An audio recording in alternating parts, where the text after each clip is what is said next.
The next subcategory, control, side of risk management strategy, ID.RM-3. The organization's determination of risk tolerance is informed by its role in critical infrastructure and sector-specific risk analysis.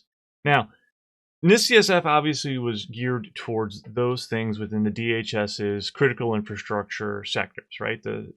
All of those. But again, applying NIST to really any other organization, even outside of the critical infrastructure, does make sense. It is applicable.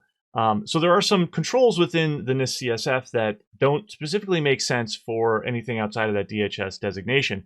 But if you take a look at how the control is worded and apply it to your own industry or company, you can make it work for you, and you can get the intent and the essence of the control itself. So really, do you know your role within the ecosphere, the sector that you're within? If you're in the payments industry, are you a major provider or a provider within that? And if you were impacted, would your impact magnify and become much more for others, right? So therefore, you kind of know what you do within the sector.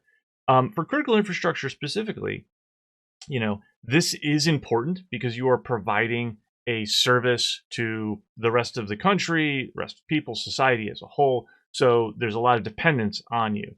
Are you using risk information from other industries similar to yourself to determine your own risk tolerance?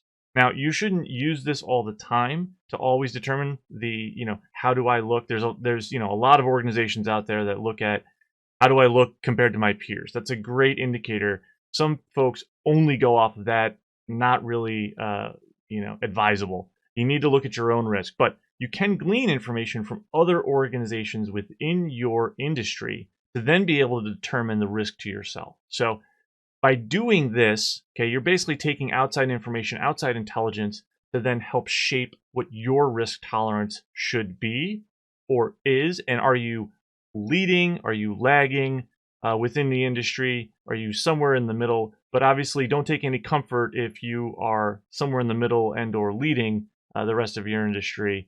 Again, this should not be a sole control or data point in which you build your risk tolerance from. That I can't stress enough.